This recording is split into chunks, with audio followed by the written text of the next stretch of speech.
بسم اللہ الرحمن الرحیم اعوذ باللہ من الشیطان الرجیم بسم اللہ الرحمن الرحیم صلی اللہ علی رسولہ الکریم وآلہ الاطیبین الطاہرین المعصومین۔ السلام علیکم ورحمۃ اللہ وبرکاتہ۔ طلاب کرام عزیز، کیسے ہیں؟ امید کرتے ہیں آپ خیر و عافیت سے ہوں گے۔ دروس فی علم الاصول حلقہ ثالث کا سبق نمبر 92 آغاز کر رہے ہیں، جس میں عنوان قرار دیا گیا کتاب کی عبارت ویوجد اعتراضان سے لے کر ثانیہا ان المفہوم حاکم علی عموم التعلیل تک۔ طلاب کرام عزیز، آج کے درس میں جن نکات کو محور گفتگو قرار دیا گیا ہے وہ یہ ہے: نمبر 1، حجیت خبر واحد پر مفہوم شرط کے ذریعے سے استدلال پر دو مہم اشکالات کی وضاحت کی جائے گی۔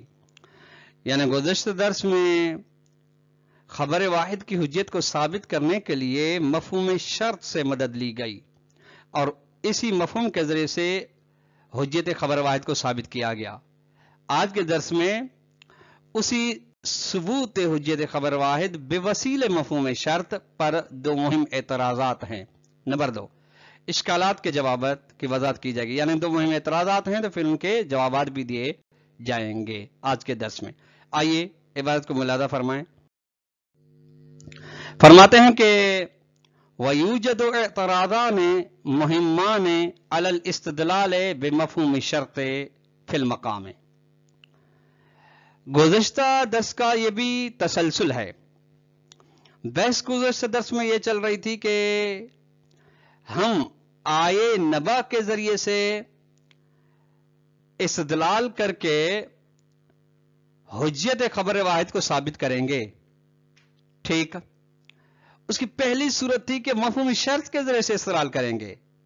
ٹھیک، مفہوم شرط سے جب استدلال کیا گیا تو پھر یہاں تک گزشتہ درس میں بیان ہوگا۔ اب اسی پر اعتراضات ہیں۔ احدہما، پہلا اشکال اعتراض یہ کہ ان شرط فی الجملۃ مسوق لتحقق الموضوع، جو ان جاءکم فاسق بنبأ فتبینوا آیت میں جو شرط ہے یہ لائی گئی ہے تحقق موضوع کے لیے۔ وفی مثل ذالک، یعنی خود شرط ایجاد کر رہی ہے موضوع کو، یعنی شرط سے ہٹ کے موضوع نہیں ہے کہ شرط اس کو مقید کر رہی ہو۔ وفی مثل ذالک یا لا یثبت للجملۃ شرطیت مفہوم، اور اس کے بارے میں ثابت ہو چکا ہے گزشتہ مباحث میں اور اپنے مقام پہ کہ اگر شرط تحقق موضوع کے لیے لائی جائے جملے کے اندر تو ایسے کے لیے مفہوم ثابت، ایسے جملے شرط کے لیے مفہوم نہیں ہے۔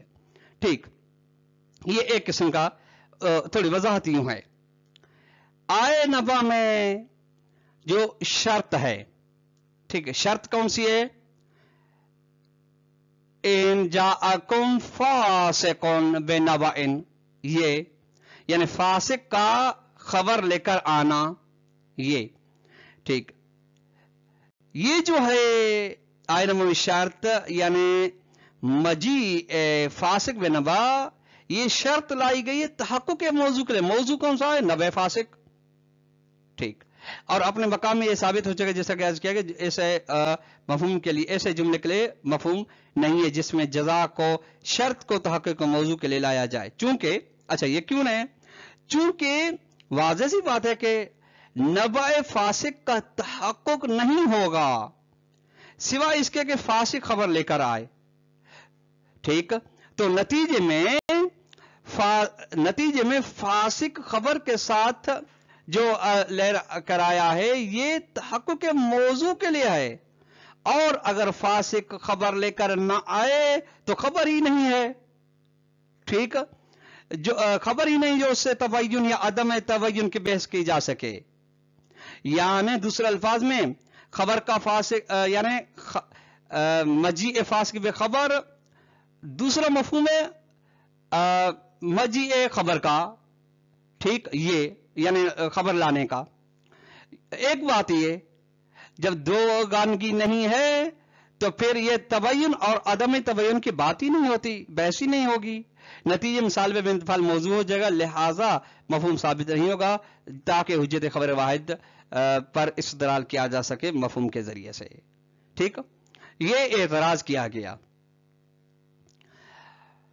اس کے بعد تحقیق ہو، اس سے گویا کہ اب وضاحت فرماتے ہیں، لیکن اس کے وضاحت کے اندر جواب ہے اس اعتراض کا. وتحقیق ان الموضوع والشرط في الجملة الشرطية المذكورة يمكن تصويرها بأنحاء. موضوع جو فاسق ہے، شرط جو ہے فاسق کا آنا، ان جاءکم فاسقن. ٹھیک، یہ ممکن ہے اس کی کچھ چند صورتیں بنتی ہوں. ایک، ان یکون الموضوع طبیعی النبع. غور فرمائیے گا، پہلی صورت یہ بنتی ہے کہ ذات نبع موضوع بن رہا ہو. ٹھیک، اچھا، پھر اس نبع میں نبع ذات نبع ہے تو پھر یہ ذات، طبیعت، ماہیت، حقیقت، کلیت شامل ہے، نبع عادل کو بھی نبع فاسق کو بھی. یہ وہ شرط، اور شرط جو جملے شرطیہ میں مجیء الفاسق بھی، یعنی ان جاءکم فاسقن بھی، اگر یہی خبر لے کر آئے فاسق. ٹھیک، یعنی آپ نے ملاحظہ فرمایا کہ موضوع عام ہے، ٹھیک، جو خبر فاسق اور عادل دونوں کو شامل ہے، جبکہ جو شرط ہے وہ فاسق کا آنا ہے خبر لے کر. نمبر ایک صورت ہے. دوسری صورت ومنھا ان یکون الموضوع نبع الفاسق، موضوع کے فاسق کا خبر لے کر آنا، خبر فاسق کی خبر، یہ جبکہ وہی شرط مجیء بھی، شرط کیا ہے؟ خبر فاسق خبر لے کر آئے. تو فکأنما قال، گویا کہ یہ ہے کہ یوں کہا جائے کہ نبع الفاسق اذا جاء بکم فتبینوا، جب فاسق آپ کے پاس کوئی خبر لے کر آئے تو اس کی چھان بین کرنا. ٹھیک، صورت یہ ہے کہ ان یکون الموضوع الجائی بالخیر والشرط فسقہ. موضوع کیا ہے؟ خبر لے کر آنے والا، ٹھیک ہے، اور شرط کیا ہے؟ اس خبر لے کر آنے والے کی کا فاسق ہونا. فکأنما قال، گویا کہ یوں کہا جاتا ہے الجائی بالخبر اذا کان فاسقا فتبینوا، جب خبر لے کر آنے والا فاسق ہو تو تم اس کے بارے میں چھان بین کرنا. ٹھیک، یہ تین صورتیں ہو گئی. اب فرماتے ہیں ولا، ان تین صورتوں میں سے ولا شک فی ثبوت المفہوم، یہاں سے یعنی تین صورتوں کے بعد جواب آغاز کر رہے ہیں کہ آپ نے جو اعتراض کیا وہ وارد نہیں. اگر وہ وارد ہے تو فی الجملہ ہے لا شک فی ثبوت المفہوم فی النحو الاخیر. تیسری صورت میں اس میں شک نہیں کہ مفہوم ثابت ہے. اچھا، مفہوم جب ثابت ہے تو یعنی حجت خبر واحد ثابت ہے. کیوں؟ اچھا، مفہوم کیوں ثابت ہے؟ اچھا، آخری صورت کون سی تھی؟ کہ موضوع یہ ہے کہ خبر لے کر آنے والا، اور شرط ہے فاسق ہونا اس کا. لعدم کون شرط، کیونکہ شرط یعنی اس کا فاسق ہونا ہی نہیں صورت میں محقق للموضوع ہے، موضوع کو بنانے والی ہے شرط. معاف کیجیے گا، موضوع کو تحقق دینے والی نہیں ہے. ہاں، اگر موضوع کو تحقق دینے والی ہوگی تو پھر مفہوم نہیں ہوگا. مفہوم نہیں ہوگا تو آپ حجت کو ثابت نہیں کر سکتے. کما لا شک فی عدم المفہوم النوع ثانی، جیسے کہ دوسری صورت میں بھی یہ شک نہیں کہ مفہوم نہیں ہے، یعنی تیسری صورت میں شک کی گنجائش نہیں کہ مفہوم ہے، اور دوسری صورت میں اس میں بھی شک کی گنجائش نہیں کہ اس کے لیے مفہوم ہی نہیں ہے. اچھا، دوسری صورت کون سی تھی؟ کہ موضوع کیا ہے؟ نبع فاسق، شرط اس کا آنا، خبر لے کر آنا. اچھا، کیوں نہیں ہے؟ کیونکہ ان شرط ہی نہ اذن، چونکہ شرط یعنی فاسق کا آنا خبر کے ساتھ اس صورت میں الاسلوب الوحید لتحقق الموضوع ہے، یہی اسلوب واحد ہے، اس کے علاوہ اور نہیں ہے تحقق کے موضوع کے لیے، یہی ہے. وَأَمَّا فِي النَّحْوِ الْأَوَّلِ، پہلی صورت میں جو ہے یعنی موضوع ذات نبع ہو، جو کہ نبع فاسق و عادل کو شامل ہو، یہ پہلی فظاہر و ثبوت المفہوم ہے.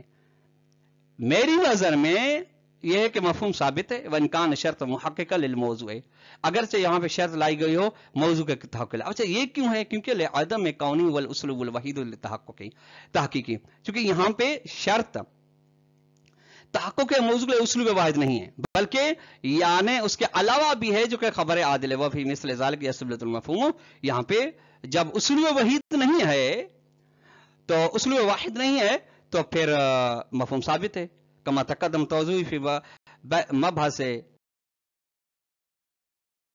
مفہومی شرط، جیسے کہ مفہومی شرط میں یہ بات بالکل واضح ہو چکی ہے. وظاہر من الآیت الکریمۃ ہو النحو الاول. اچھا، جو چیز جو صورت آیے کریمہ سے ظاہر ہوتی ہے وہ پہلی صورت ہے. ٹھیک، وہ کون سی؟ کہ موضوع ذات نبا ہے. شرط کیا ہے؟ فاسق کا آنا خبر کے ساتھ. فالمفہوم اذن ثابت، نتیجے مفہوم ثابت ہے. ٹھیک. والاعتراض الاخر، یہ دوسرا اعتراض ہے. ٹھیک. يتلخص في محاولة لإبطال المفهوم عن طريق عموم التعليل بالجهالة الذي يقتضي إسراء الحكم المعلل إلى سائر موارد عدم العلم.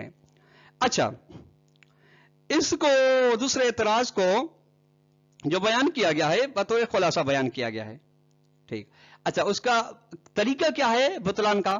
کہ وہ اصلا مفہوم کو ہی باطل کرا دیتے ہیں کہ مفہوم ہی نہیں ہے، وہ تعلیل کے راستے سے. ٹھیک. خلاصہ یہ ہے اس کا کہ آیہ نبا میں جو علت ہے تعلیل، ٹھیک، یہ جو تعلیل ہے. ٹھیک. تعلیل کیا ہے؟ ان تصیبوا قوما. اچھا، کیوں چھان بین کرو؟ فتبین کی علت کیا ہے؟ ان تصیبوا قوم بجہالت فتصبحوا علی ما فعلتم نادمین. مبادا تم ایک جہالت سے ایسا تم قوم جہالت کو کسی کام کے بارے میں جہالت کر کے بیٹھو، نتیجے میں ندامت تمہیں کرنا پڑے گی. ٹھیک. اس میں کیا کہ یہ تعلیل ہے. ٹھیک. یہی علت ہے تبینوں کی، یعنی تبینوں کیوں؟ تاکہ تم مبادا تم ایسی جہالت میں پڑ سکو جس کی وجہ سے تمہیں ندامت کرنا پڑے. ٹھیک. تبین. اور یہ علت تقاضا کرتی ہے، یہی تعلیل تقاضا کرتی ہے کہ حکم معلل یعنی وجوب تبین، یہ حکم ہے نا، یہ سرایت کرے گا ہر اس مقام کی جانب جہاں علم نہ ہو. غور فرمائے دوسرے اشکال میں، یعنی عدم علم کو شامل. اور خبر واحد عادل بھی چونکہ مفید علم نہیں ہے بلکہ مفید ظن ہے، لہذا آیہ کریمہ میں یہ مفہوم کا نہ ہونا دلالت کرتا ہے کہ حجیت ثابت نہیں ہے.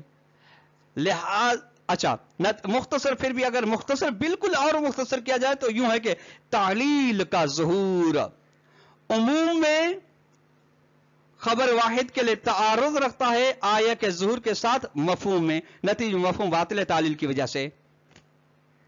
ٹھیک. اچھا، اب اس کا ترجمہ دیکھیں آپ. یہ اعتراض تھا. والاعتراض الاخر يتلخص، جو دوسرا اعتراض ہے اس کا خلاصہ بنتا ہے کسی فی محاولت لابطال اس گفتگو کے مفہوم کو باطل کرا دے ان طریق عموم التعلیل، علت کے عمومیت کے ساتھ. علت کون سی؟ تعلیل بالجہالت الذی، یعنی یہ تھا کہ فتبینوا فتصبحوا علی ما فعلتم نادمین. یہ ٹھیک کہ فرمایا گیا کہ تبینوا، کیوں تبینوا؟ علت تبینوا کی کیا تھی؟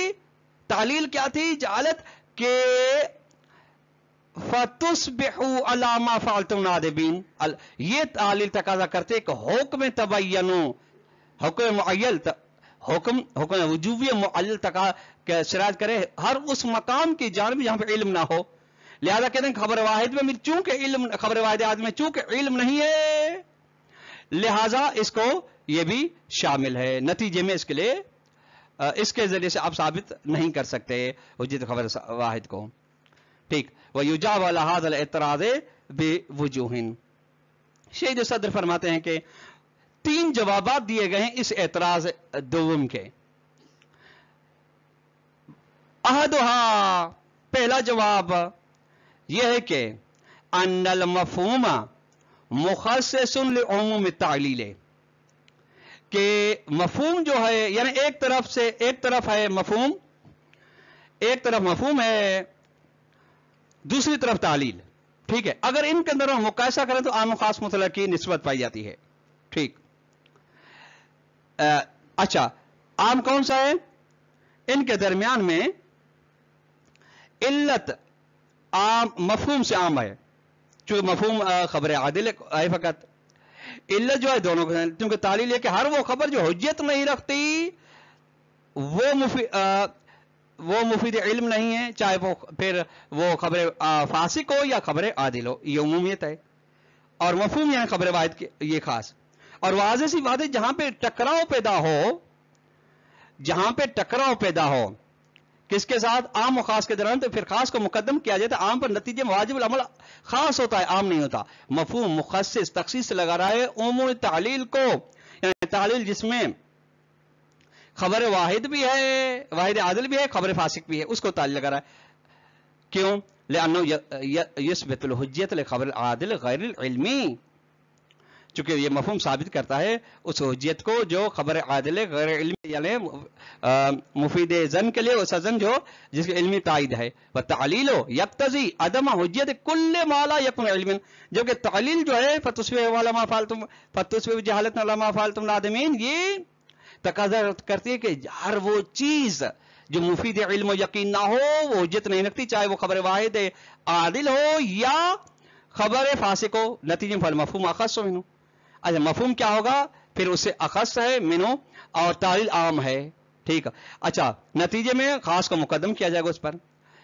یہ جواب دیا گیا. شیخ صدر یرد علیہ، اس جواب پر، پہلے جواب پر پھر اعتراض کیا جاتا ہے، یعنی اس کو رد کیا جائے. یہ جواب قابل قبول نہیں ہے. اگر قابل قبول ہے تو مشروط جواب ہے کہ ان ھذا، یہ جواب انما یتم اذا انعقد للکلام ظہور فی المقام، یہ جواب تب مکمل ہے، تب آپ اس کو تسلیم کر سکتے ہیں جب کلام کے لیے ظہور ہو فی المفہوم، مفہوم کے اندر ظہور ہو. ٹھیک ہے. اچھا جب ظہور ہو گیا مفہوم کے اندر،